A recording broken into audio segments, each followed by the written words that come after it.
Sean bienvenidos a nuestro tiempo de enseñanza. Es nuestro deseo que sus corazones sean animados, confrontados y fortalecidos por medio de la palabra de Dios. Recuerden tener Biblia y apuntes a la mano y sobre todo, corazones dispuestos a oír la voz de Dios. Regresamos para nuestro estudio en Primera de Pedro, capítulo 1, entre los versículos 18 al 21. Estamos considerando nuestra gran redención, maravillosa redención. Y vamos a leer los versículos. Sabiendo que fuisteis redimidos de vuestra vana manera de vivir, la cual recibisteis de vuestros padres, no con cosas corruptibles como oro o plata, sino con la sangre preciosa de Cristo, como de un cordero, sin mancha y sin contaminación, ya destinado desde antes de la fundación del mundo, pero manifestado en los postreros tiempos por amor de vosotros, y mediante el cual creéis en Dios, quien le resucitó de los muertos y le ha dado gloria, para que vuestra fe y esperanza sean en Dios. La palabra clave en este pasaje la encontramos en el versículo 18, es la palabra redimido. Como hablamos, redimir significa comprar a alguien de la esclavitud, volver a comprar a alguien pagando un precio. Y a veces el precio es bastante alto. No sé si ha escuchado la frase el rescate de un rey, para significar algo por lo que se está pagando un gran precio, y se dice vale el rescate de un rey. Esta frase se originó durante las cruzadas con un rey en Inglaterra llamado Ricardo Corazón de León. Él fue capturado por el enemigo, puesto en prisión, y se pidió una gran suma por su rescate. Lo increíble es que el pueblo amaba tanto a Ricardo que estuvo dispuesto a tributar de manera especial para reunir el dinero. A eso se sumaron los ricos y los poderosos, y de esa manera lograron reunir el rescate. Y eso dio origen a la frase el rescate de un rey. Ahora lo podemos entender mejor. Redención se usa entonces para referirse al valor, el precio en dinero requerido para redimir a alguien de la esclavitud. Pedro nos dice aquí que hemos sido redimidos con sangre preciosa, la sangre de Cristo. Y ese es el enfoque de nuestro estudio para este tiempo. Como dijimos la última vez, sus palabras fueron escritas a la sombra de Éxodo capítulo 12. Y también consideramos la vez anterior como Pedro tenía en mente la Pascua judía, en la cual se mataba un cordero. Ese cordero debía ser perfecto y era inmolado para redimir al primogénito de la muerte. Al tiempo significó la redención de toda la nación de Israel de la esclavitud. Pero con todo y lo grandioso que fue la Pascua y esa redención, palidece ante la gran redención lograda por el Cordero de Dios, el Señor Jesucristo. Y aunque notamos la influencia en el pensamiento de Pedro acerca de la Pascua, lo esencial es mirar la redención provista por Dios en Jesucristo. Les dije que al estudiar esta redención daremos la respuesta a 4 preguntas. ¿De qué fuimos redimidos? ¿Con qué fuimos redimidos? ¿Por quién fuimos redimidos? ¿Y para qué fuimos redimidos? Vimos la respuesta a la primera pregunta de qué fuimos redimidos. Y es obvio que fuimos redimidos de esclavitud. Igualmente vimos que esa esclavitud era generada por el pecado y la iniquidad.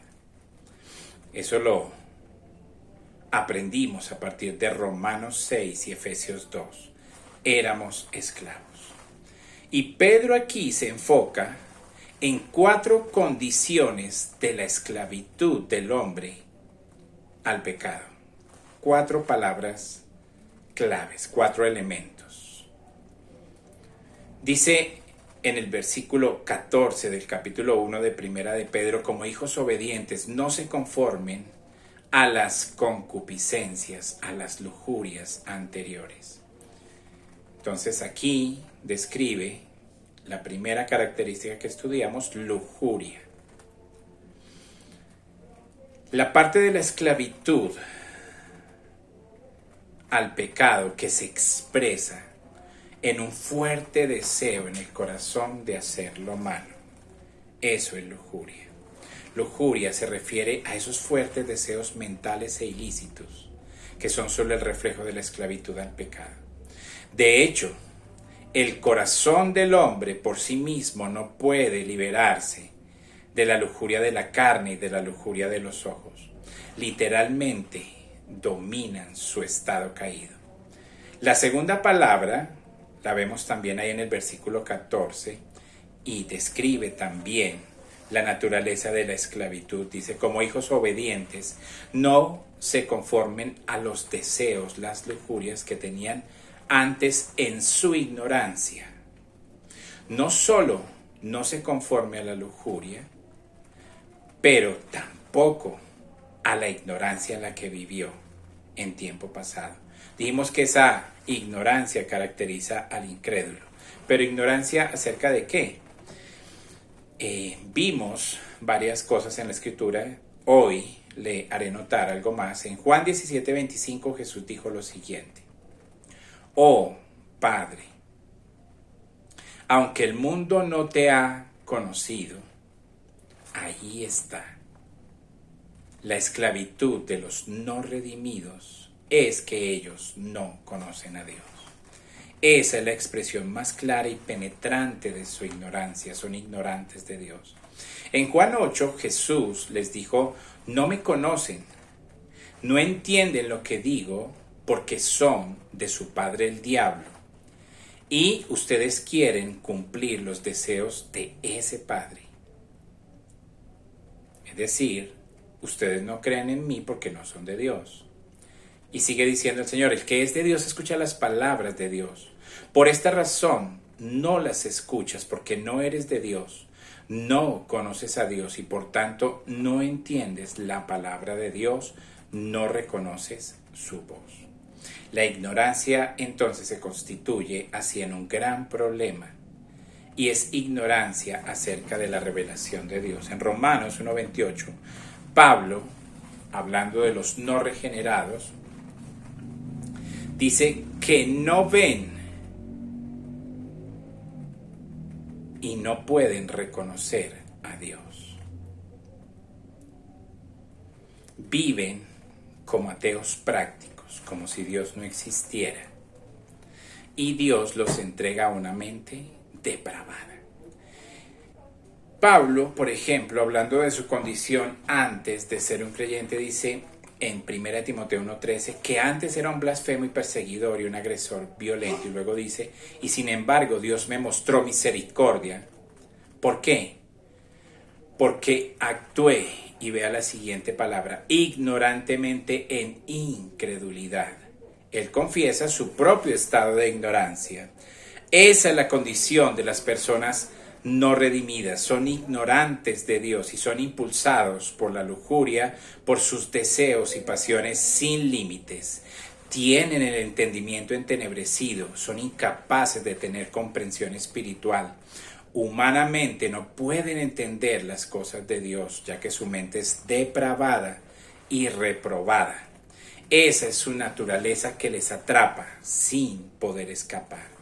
Y Pedro nos da otras 2 características aquí. Vamos a definir el estado cuádruple del hombre no redimido. Vamos al versículo 18. Sabiendo que no fuiste redimido con cosas perecederas como oro o plata, de su vana manera de vivir. Futilidad. Vacío. Entonces, primero ignorancia, primero lujuria, segundo ignorancia y tercero vanidad. Una vida sin sentido, sin valor, vana e inútil. ¿Se puede decir que toda persona no redimida vive una vida inútil? Sí. ¿Por qué? La razón es simple. Solo hay una razón válida, una razón que cuenta para vivir, y es para la gloria de Dios. Si una persona no es redimida, nada de lo que haga cuenta o tiene un valor eterno. Pensemos en Manuel Elkin Patarroyo. Desarrolló su vacuna contra la malaria, pero realmente él mismo, si no es redimido, va a terminar en el infierno. Las personas que inmunizó contra la malaria, de todas maneras van a morir o de vejez o de cualquier otra enfermedad, y si no han creído en Cristo, van a pasar la eternidad separados de Dios. Entonces, nada de esto que Él ha hecho cuenta para la gloria de Dios. Usted dice, pero he logrado muchas cosas aquí. ¿Sabe cuál es la respuesta de Jesús? ¿De qué le sirve al hombre ganar el mundo entero si pierde su alma? En Hechos 14:15 tenemos la narrativa de Lucas acerca de Pablo y Bernabé en una ciudad, y dice, varones, ellos les dijeron, varones, ¿por qué hacen estas cosas? Nosotros también somos hombres de la misma naturaleza que ustedes, y les anunciamos el evangelio para que se vuelvan de estas cosas vanas a un Dios vivo que hizo el cielo, la tierra, el mar y todo lo que en ellos hay. Estos hombres querían hacer de Pablo y Bernabé dioses. Y Pablo les dice, les traigo el evangelio para que puedan salir de ese estilo de vida vano, de su religión vacía. En 1 Corintios 3:20, que es una cita del Salmo 94, Pablo dice, el Señor conoce los razonamientos de los sabios que son, ¿qué? Inútiles, vacíos, sin sentido, no tienen valor redentor. En Efesios 4:17, dice Pablo de nuevo, esto digo, por tanto y afirmo junto al Señor, que ya no camines como los paganos, que caminan en la inutilidad de sus mentes. Nuevamente esa idea de vacío, vano, sin propósito. Y el versículo 18, porque están oscurecidos en su comprensión, excluidos de la vida de Dios, debido a la ignorancia en ellos, debido a la dureza de sus corazones. Y ellos, habiéndose vuelto insensibles, se han entregado a la sensualidad. Esa es la expresión de su lujuria, por la práctica de todo tipo de impurezas con avaricia. Aquí está la descripción, vidas vacías e inútiles. Pero, una vez que se es rescatado de esa vida vana, no hay razón para volver a vivir una vida en ese estado. Entonces, ¿cómo caracterizamos la vida de los no redimidos? Lujuria, ignorancia, vidas vacías, sin propósito, futilidad. Y vamos a ver la siguiente palabra en el versículo 18 de nuevo. Fuiste redimido,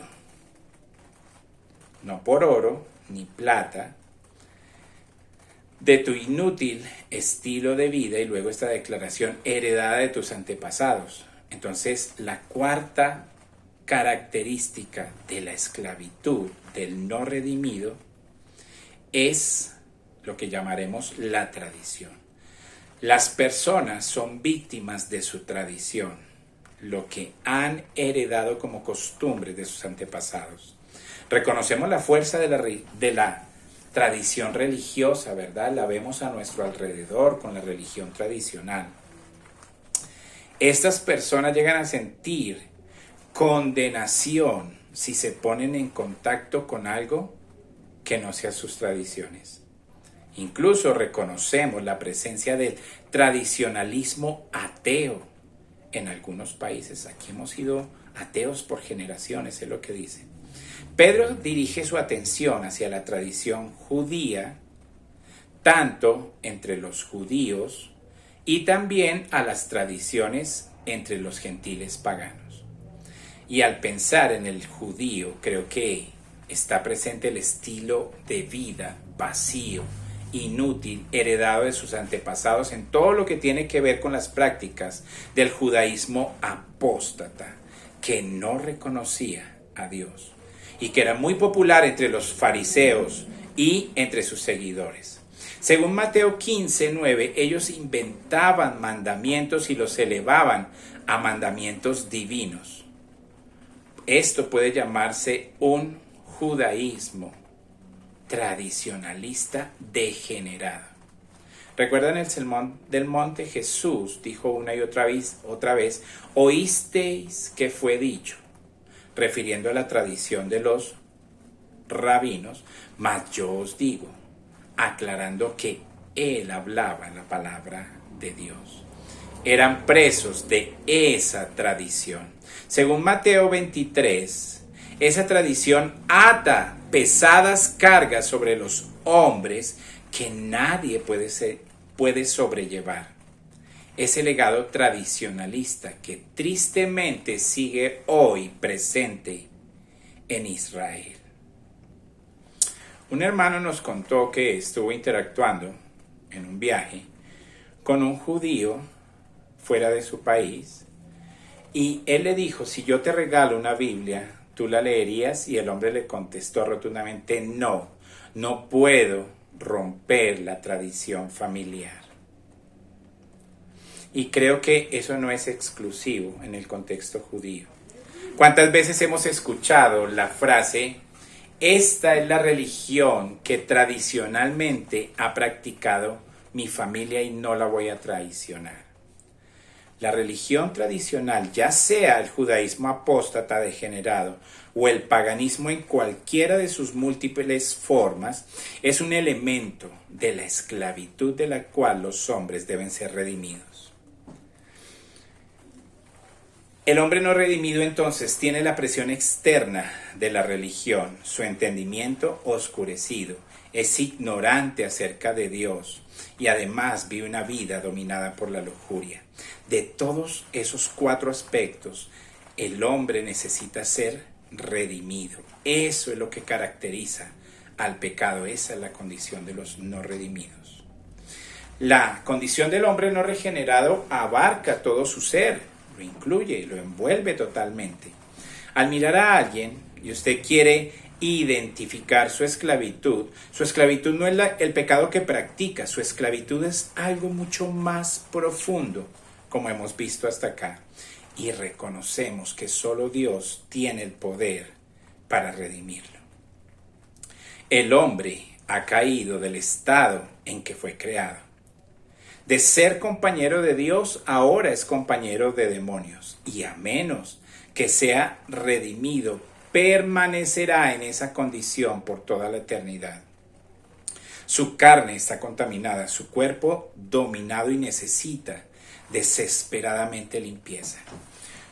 Sus miembros y facultades se entregan a pensamientos impuros, palabras impuras y hechos impuros. No hay nada en él que sea apto para cualquier tipo de comunión o unión con Dios. Su lengua es engañosa, recordemos el Salmo, sus labios son veneno, su garganta es como una tumba abierta, sus ojos están llenos de adulterio, sus oídos están sordos a la voz y a la verdad de Dios, sus manos hacen el mal y sus pies corren a derramar sangre. Su mente es depravada y reprobada, su corazón es desesperadamente malvado, su voluntad es dura e impenitente. Él resiste a Dios, rechaza la vida, su conciencia es malvada. Está en esta condición, no solo dentro, pero también fuera totalmente contaminado. El incrédulo vive en oscuridad, su mente no puede percibir, anda a tientas, no puede ver o comprender la luz, anda en todo tipo de maldad y no sabe a dónde va.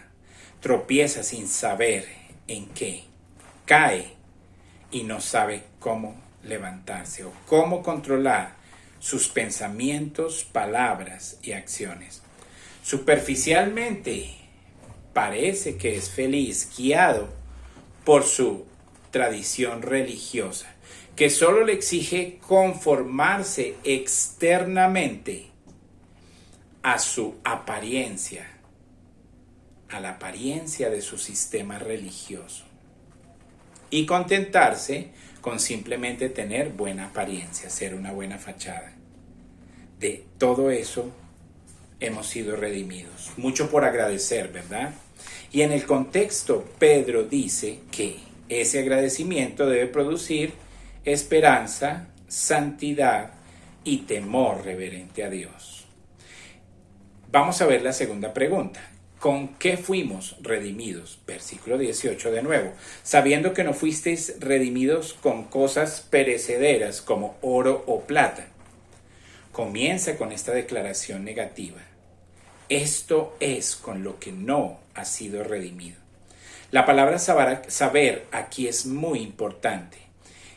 Esa palabra apela al conocimiento elemental. Esto no es algo misterioso para los creyentes, dice Pedro. Asumimos que lo sabe. Es como si él dijera en el versículo 17, compórtate con temor reverente hacia Dios porque sabes el precio de tu redención. En otras palabras, honra a Dios porque sabes el precio que ha pagado por ti. Luego dice que el precio que pagó no es perecedero. En otras palabras, no era de esta creación, no es terrenal como la plata y el oro. Y la pregunta es, ¿por qué menciona eso Pedro aquí? Vamos a ver algunas razones. Vamos a Éxodo capítulo 30, versículo 12. Y aquí tenemos la redención lograda a través del pago de metales. Creo que esto debe haber estado en la mente de Pedro. En este capítulo Dios está instruyendo al pueblo, como dice el versículo 11, y vamos al versículo 12. Éxodo capítulo 30, verso 12. Cuando hagan un censo de los hijos de Israel para enumerarlos, cada uno dará un rescate por sí mismo al Señor cuando los enumeres, para que no haya plaga entre ellos y mueran. Es algo interesante, ¿verdad? Ojo, Dios no ordena un censo. Él les está diciendo lo que sucederá cuando hagan el censo. Esto es lo que darán todos los que sean contados. Y aquí no hay monedas, eso fue posterior a esta época, y realmente fueron acuñadas las monedas solamente hasta el año 700 antes de Cristo. Entonces literalmente son piezas de oro o de plata, lo que se pagaba por el rescate.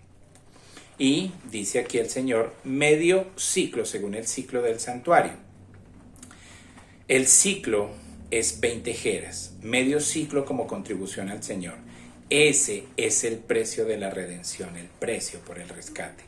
Todos los que sean contados que tengan más de 20 años darán la contribución al Señor. Los ricos no pagarán más, los pobres no pagarán menos de la mitad del ciclo. Cuando le des la contribución al Señor para hacer, y vea con atención, expiación por ustedes, y tomarán el dinero de la expiación de los hijos de Israel y lo entregarán al servicio del tabernáculo de reunión, para que sea un memorial para los hijos de Israel ante el Señor, para hacer expiación por ustedes mismos. Él dice, cuando hagan un censo, cada persona mayor de 20 años tiene que redimirse pagando medio ciclo. ¿Por qué? Para evitar el juicio de Dios a través de una plaga. Pero la pregunta es, ¿por qué Dios enviaría una plaga por hacer un censo? Escuche.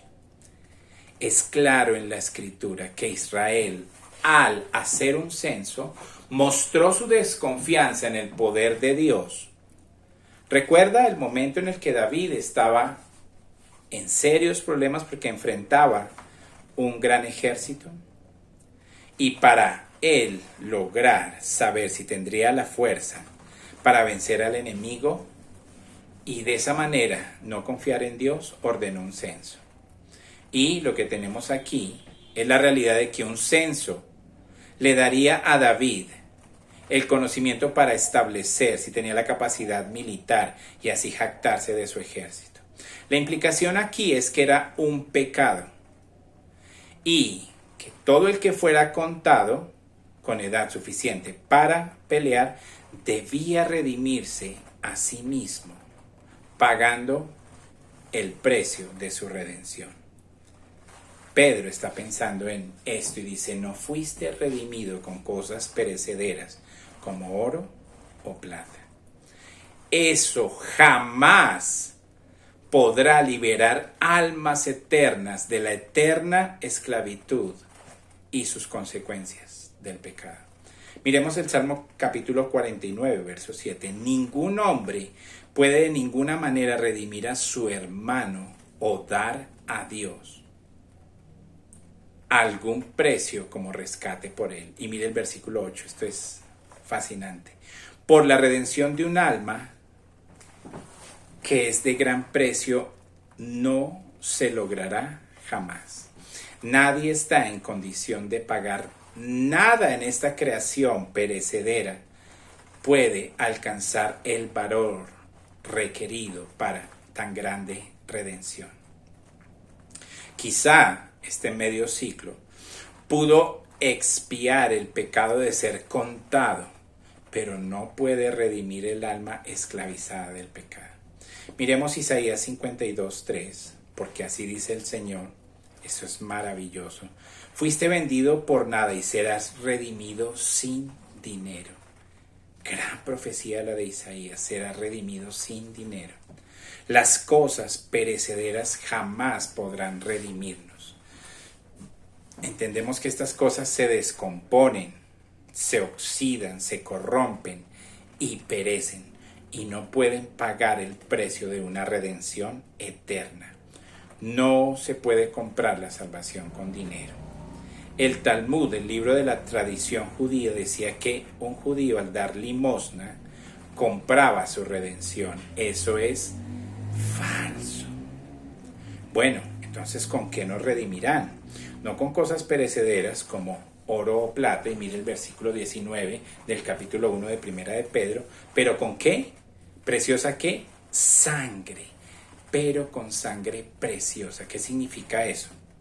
Bueno, la sangre significa muerte. La implicación aquí de la sangre es la muerte. La sangre es una forma vívida de describir la muerte. Una muerte sacrificial era el precio, sangre derramada. Eso era bastante claro en la celebración de la Pascua. El derramamiento de la sangre del cordero ocasionó su muerte. Y no solo sangre, sino qué tipo de sangre, sangre preciosa. ¿Qué quiere decir con preciosa? Bueno, él dice con sangre preciosa como la de un cordero sin mancha y sin contaminación. Un cordero perfecto. Esta es un símil, una comparación. Es una sangre tan preciosa como la de un cordero perfecto. ¿Acaso no era perfecta la sangre de todo cordero? No, no particularmente. Era preciosa porque el cordero era único, era un cordero sin tacha, sin mancha. ¿Sabe lo que eso significa? Solo imagine el proceso para obtener el cordero perfecto y puro que es de su propiedad. Ese cordero tenía que ser el sacrificio. Y ese fue un gran sacrificio, no solo para el cordero, sino para el que criaba al cordero. Él tenía que ofrecer el cordero de pura sangre perfecto, impecable, por así decirlo. Por eso es precioso, no solo porque es un animal, sino porque es perfecto. Eso vuelve esa sangre preciosa. Pensaba en las ferias ganaderas. ¿Recuerdan aquí en Fusa? La feria donde la gente lleva sus mejores animales a través de cruces y cosas genéticas y producen estos hermosos animales. ¿Y qué es lo último que quieren hacer ellos con lo que logran? Matarlo. Ellos quieren cruzarlo para obtener hermosos animales. Eso es lo que implica. Pedro dice, mira, el precio es la muerte. Y es una sangre preciosa que se derrama ya que es de un cordero perfecto y sin tacha. Note lo que dice Pedro, fuimos redimidos con sangre preciosa. No con la sangre de un cordero, sino como la sangre de un cordero perfecto y sin tacha. Esa frase define esa palabra precioso. ¿Con qué hemos sido redimidos? Con sangre. ¿Qué significa eso? Muerte. ¿Qué tipo de muerte? La muerte sacrificial en la que se derrama sangre. Y no cualquier sangre, no de cualquier cordero, sino sangre preciosa, como es precioso el cordero por su perfección. Como les dije, es solo una analogía, una imagen. Es igual. Eso es consistente con toda la economía de Dios. En Génesis 22:7, Isaac le habla a Abraham y le dijo, ahora recuerde que Isaac está en Moriah y su padre va allí para ofrecerlo en sacrificio. Isaac es tan diligente como su padre y él sube y ayuda a su padre a preparar el lugar para el sacrificio, sin imaginarse que él era el sacrificio. Isaac le habla a su padre y le dice, mi padre. Abraham le contesta, aquí estoy, hijo mío. Y le dijo, he aquí el fuego y la leña, ¿y dónde está el cordero? Y así empieza Dios a pintar el cuadro del cordero perfecto. Y Abraham le contesta a Isaac en el versículo 8, Dios se proveerá el cordero. ¿Recuerda lo que pasó? Encontraron este carnero perfecto, trabado por sus cachos entre un zarzal. Y él, ese cordero perfecto, fue el sustituto. Fue el cordero que redimió, al derramar su sangre, la vida de Isaac, el primogénito. Recuerda Éxodo 12:5. El cordero que ofrezcas será perfecto, sin tacha. Mismo principio en Levítico 22, del 17 al 25. El cordero debe ser perfecto. Entonces, ¿de qué fuimos redimidos? Del pecado. ¿Con qué fuimos redimidos? ¿Con qué? Sangre preciosa, no la de cualquier cordero. Es preciosa debido a que el cordero es perfecto. En tercer lugar, la tercera pregunta, ¿por quién fuimos redimidos? ¿Quién ofreció esta sangre preciosa? Cristo. La sangre de Cristo. Literalmente dice, pero con sangre preciosa como la de un cordero sin tacha, sin mancha de Cristo. ¿Era su sangre preciosa? Claro. Cristo fue la persona perfecta e impecable que jamás haya existido. Por lo tanto, su sangre es la más preciosa, la más costosa, la más preciada, la más valiosa. Y Él es quien compró nuestra redención con su muerte. ¿Por qué es tan precioso? Mire el versículo 20. Ya destinado, hablando de Cristo, ya destinado desde antes de la fundación del mundo, pero manifestado en los postreros días por amor a vosotros, y mediante el cual creéis en Dios, quien le resucitó de los muertos y le ha dado gloria. Esas son grandes declaraciones sobre el precioso carácter de nuestro Señor Jesucristo. Y lastimosamente las tendremos que estudiar en nuestro próximo encuentro. Hablaremos por qué Cristo es tan precioso. Oremos. Señor, queremos darte las gracias por este tiempo para considerar grandes verdades en tu palabra, para mirar cuán grandiosa es nuestra redención.